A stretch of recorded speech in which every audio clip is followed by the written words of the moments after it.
Air India Boeing ವಿಮಾನದಲ್ಲಿ ಸುರಕ್ಷತಾ ಕ್ರಮ ಹೆಚ್ಚಳ, ಕಠಿಣ ಸುರಕ್ಷತಾ ಕ್ರಮಗಳ ಕಡ್ಡಾಯ ಪರಿಶೀಲನೆಗೆ ಡಿಜಿಸಿಎ ಆದೇಶ. ಏರ್ ಇಂಡಿಯಾ ಬೋಯಿಂಗ್ ವಿಮಾನದಲ್ಲಿ ಸುರಕ್ಷತಾ ಕ್ರಮ ಹೆಚ್ಚಳ ಕಾರಣ ಏರ್ ಇಂಡಿಯಾ ವಿಮಾನಗಳು ದುರಂತಕ್ಕೀಡಾಗ್ತಾ ಇದೆ. ಕಠಿಣ ಸುರಕ್ಷತಾ ಕ್ರಮಗಳ ಕಡ್ಡಾಯ ಪರಿಶೀಲನೆಗೆ ಡಿಜಿಸಿಎ ಆದೇಶವನ್ನು ಹೊರಡಿಸಿದೆ. ಡಿಜಿಸಿಎ ಅಂದರೆ directorate general of civil aviation.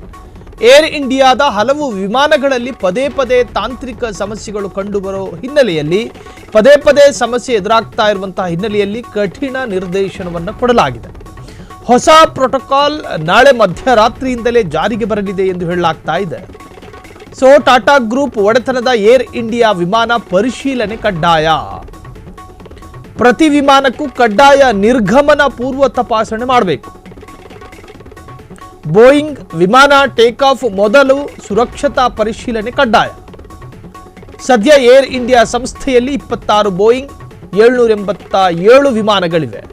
Electronic engine ನಿಯಂತ್ರಣ ವ್ಯವಸ್ಥೆ ಪರೀಕ್ಷೆ, ಆಕ್ಟಿವೇಟರ್, ಇಂಧನ ಮೇಲ್ವಿಚಾರಣೆ, ಕ್ಯಾಬಿನ್ ಏರ್ ಕಂಪ್ರೆಸರ್ ತಪಾಸಣೆ ಕಡ್ಡಾಯ.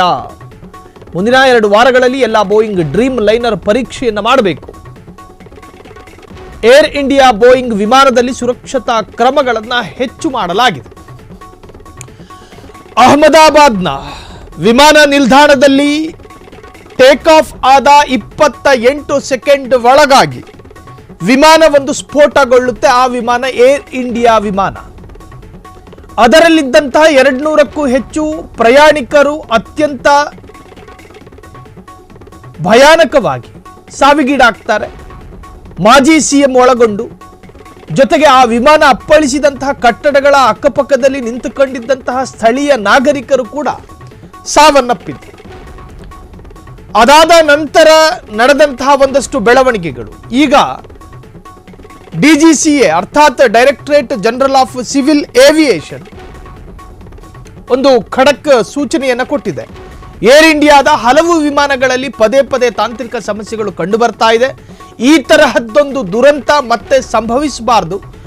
ಪದೇ ಸಮಸ್ಯೆ ಎದುರಾಗ್ತಾ ಇರುವ ಹಿನ್ನೆಲೆಯಲ್ಲಿ ಕಠಿಣ ನಿರ್ದೇಶನವೊಂದನ್ನು ಕೊಡಲಾಗ್ತಾ ಇದೆ. ಹೊಸ ಪ್ರೋಟೋಕಾಲ್ ಪ್ರಕಾರ ನಾಳೆ ಮಧ್ಯರಾತ್ರಿಯಿಂದಲೇ ಜಾರಿಗೆ ಬರಲಿದೆ. ಟಾಟಾ ಗ್ರೂಪ್ ಒಡೆತನದ ಏರ್ ಇಂಡಿಯಾ ವಿಮಾನ ಪರಿಶೀಲನೆ ಕಡ್ಡಾಯ.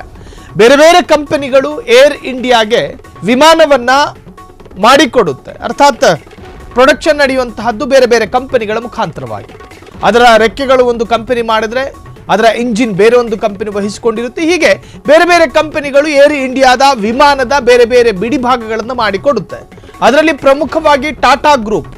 ಈಗಾಗಲೇ ಟಾಟಾ ಗ್ರೂಪ್ ಸತ್ತವರಿಗೆ 1 ಕೋಟಿ ಹಣವನ್ನು ಪರಿಹಾರ ರೂಪದಲ್ಲಿ ಕೊಡೋದಾಗಿಯೂ ಕೂಡ ಜಾರಿ ಮಾಡಿತ್ತು. ಆ ಪ್ರಾಸೆಸ್ ಇನ್ನು ಕಂಪ್ಲೀಟ್ ಅಲ್ಲ. ಟಾಟಾ ಗ್ರೂಪ್ ಒಡೆತನದ ಏರ್ ಇಂಡಿಯಾ ವಿಮಾನ ಪರಿಶೀಲನೆಯನ್ನು ಕಡ್ಡಾಯವಾಗಿ ಮಾಡಬೇಕು ಎನ್ನುವಂಥ ಸೂಚನೆ. ಪ್ರತಿ ವಿಮಾನಕ್ಕೂ ಕಡ್ಡಾಯ ನಿರ್ಗಮನ ಪೂರ್ವ ತಪಾಸಣೆ ಮಾಡಬೇಕು. ಬೋಯಿಂಗ್ ವಿಮಾನ ಟೇಕ್ ಆಫ್ ಮೊದಲು ನೋಡಿ, ವಿಮಾನ ಒಂದು ರನ್ವೇಲಿರುತ್ತೆ. ಇಮಿಗ್ರೇಷನ್ ಕಂಪ್ಲೀಟ್ ಆದ ತಕ್ಷಣ ಪ್ರಯಾಣಿಕರೆಲ್ಲರೂ ಕೂಡ ವಿಮಾನದ ಒಳಗೆ ಬಂದು ಕೂತ್ಕೋತಾರೆ. ಕೂತುಕೊಂಡ ನಂತರ ಐಟಿಸಿಯಿಂದ ಮಾಹಿತಿ ಸಿಕ್ಕ ತಕ್ಷಣ ಪೈಲಟ್ ಅದನ್ನು ಟೇಕ್ ಆಫ್ಗೆ ಮುಂದಾಗ್ತಾರೆ. ಟೇಕ್ ಆಫ್ ಆಗುವ ಮೊದಲು ವಿಮಾನ ಭೂಮಿಯನ್ನ ಬಿಡುವುದರ ಮೊದಲು ಅರ್ಥಾತ್ ಗಗನಕ್ಕೆ ಏರುವುದರ ಮೊದಲು ಎಲ್ಲ ತರಹದ ಚೆಕ್ಕಿಂಗ್ ಅನ್ನು ನಡೆಸಿರಬೇಕು, ಕಡ್ಡಾಯ. ಬೋಯಿಂಗ್ ವಿಮಾನ ಟೇಕ್ ಆಫ್ ಮೊದಲು ಸುರಕ್ಷತಾ ಪರಿಶೀಲನೆ ಕಡ್ಡಾಯ. ಸದ್ಯ ಏರ್ ಇಂಡಿಯಾ ಸಂಸ್ಥೆಯಲ್ಲಿ 26 ಬೋಯಿಂಗ್ 787 ವಿಮಾನಗಳಿವೆ. ಎಲೆಕ್ಟ್ರಾನಿಕ್ ಎಂಜಿನ್ ನಿಯಂತ್ರಣ ವ್ಯವಸ್ಥೆ ಪರೀಕ್ಷೆ, ಆಕ್ಟಿವೇಟರ್, ಇಂಧನ ಮೇಲ್ವಿಚಾರಣೆ, ಕ್ಯಾಬಿನ್ ಏರ್ ಕಂಪ್ರೆಸರ್ ತಪಾಸಣೆ ಎಲ್ಲವೂ ಕೂಡ ಕಡ್ಡಾಯ. ಕೆಲವೊಂದು ವಿಮಾನಗಳಲ್ಲಿ ಫುಲ್ ಟ್ಯಾಂಕ್ ಫ್ಯೂಯಲ್ ಅನ್ನು ತುಂಬಿಸಬಾರದು ಅನ್ನೋ ಅಭಿಪ್ರಾಯ.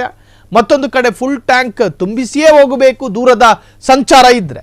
ಇನ್ನು ಕೆಲವೊಂದು ಕಡೆ 2-3 ದೇಶಗಳ ಹಾದು ಹೋಗುವಂತಹ ವಿಮಾನಗಳು ಹಾಫ್ ಟ್ಯಾಂಕ್ ಅಲ್ಲೂ ಕೂಡ ಇರುವಂತಹದ್ದು ವರದಿ ಇದೆ.